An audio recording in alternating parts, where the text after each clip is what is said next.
Congratulations, SRS fans. You get to have Matt and Mike in one video. Hey, what's up? Yes, we know you guys need to sit and listen to two salty near adults rant about the Mets yet again, but we feel this story is really something we've never seen before in baseball. If you could do Mike and I a favor and like the video right now, we're going to try and beat the like ratio of Reg's last video, so help us achieve our goal, por favor. Oh, anyways, thanks for 9K subscribers. In the coming weeks, you're going to see a lot of more content from us and some really awesome stuff when we hit 10K. So without further ado, let's take you on a trip with Matt Harvey throughout the years. 2010, the year of the double rainbow guy, Toy Story 3, and when my athletic career peaked. There's also this guy from North Carolina named Matt Harvey. Hey, that's where Michael Jordan went. The ceiling is the roof. He gets drafted by the Mets 7th overall. Same draft as Bryce Harper, Manny Machado, Chris Sale, and Barrett Laux? Harvey's fun, optimistic, and ready to go. Not a single person in the universe could have pictured what was eventually coming. Mr. Harvey closed out the Futures game, which is something much more ironic here in 2018 considering he was young enough then not to whine like a little bitch when he had to pitch in relief. Harvey was a minor league all-star and went from single A to double A in his first year. Little did he know, death and destruction were looming just around the corner. Okay, it's not that serious, but you get the picture. Hey, our friend Matt made it to the majors. He's doing well, showing baseball who's boss in his first night as a pro in Arizona. He's looking good. The Mets have someone who can bloom into a star for years to come. So Matt started to become an all-star, two words he'd never hear a few years down the line.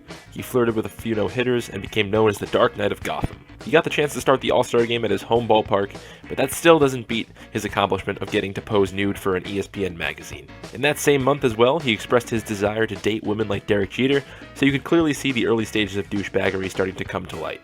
Oh, and he finished fourth in the Cy Young voting. He was then diagnosed with a UCL tear and needed Tommy John surgery, officially from that point on making him a member of the New York Mets. Alright, yay, Matt Harvey's back after missing all of 2014. People love him, he's pitching well, the Batman niche is thriving. Only one problem. He's not supposed to pitch too much or he might get a little boo-boo on his arm. Only it's permanent and it won't be fixed by a Spider-Man Band-Aid. The Mets go on an unreal run and reach the World Series. Harvey's a key contributor to this success and pitches 8 shutout innings in Game 5 of the World Series. He didn't quite finish it though, as Mets fans and good old Terry Collins don't need to be reminded of.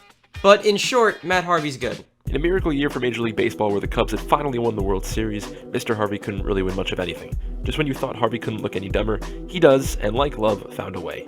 In January, he revealed to the fans that he once had a threesome on a baseball field, because I'm sure you couldn't find that on the back of his baseball card. Harvey's personal trend of refusing to talk to reporters began this year, which is one of the pettiest things about such a petty man. This is the year Harvey had thoracic outlet surgery, the injury that proved to change his career forever. You'd think after a 2016 where we had to suffer through the second Independence Day and the 70th Tyler Perry movie, we could find some relief in our Dark Knight, but of course, that's not how this story goes. Okay, so 2016 happened, but you saw 13 and 15, right? He's supposed to be good, guy can pitch. You saw how bad he made Miguel Cabrera look in the All-Star game that one time. Well, he's not really the same pitcher. At all. He'll put a weak fastball over the plate that could get hit into another area code any chance he gets. It just got sad watching him pitch. It's like you had a feeling that you were witnessing the end of something. Like watching a relative on life support. Only he's not showing up to your family functions and leeching off your parents because he got a degree once. Okay, what was that analogy? I have no idea. In less than 32 days in the regular season, Matt Harvey radically transitioned his career from being the Dark Knight to Harvey Dent to the Joker. I couldn't think of a specific way to describe just how awful this month has been, so I thought I would tell you all through a monotonic poem from Harvey's perspective. Here goes. I threw a one-hitter to start off my year, and every start after my fans were in tears. My velocity's down, I look like a clown, every time through the order they bat me around. I partied in San Diego long enough to see the sun rising. My GM the next day said it wasn't surprising. I got moved to the bullpen, which got me ever tighter. I turned down the minors, I can't throw my sliders. I continue to refuse to speak to reporters, and I continue to refuse to take Mickey's orders. I'm now out of job, moving into a tent out back, but at least now I have a full-time job at the Citi Field Shake Shack. I mean, at least he'll be cooking up some good sliders there.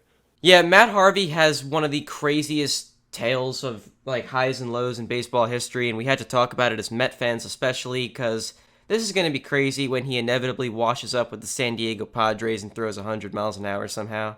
That's kind of what you get out of Met pitchers, like when Dwight Gooden went to the Yankees and threw a no-hitter, so you kind of have a feeling that you're in for some crazy stuff regardless of what's about to happen, but even what we have right now, Matt Harvey's had a wild career that is nothing short of interesting. Thanks for watching, guys. Hope to see you soon. Sorry for the Met bias once again, but either way, hope you enjoyed. See you around.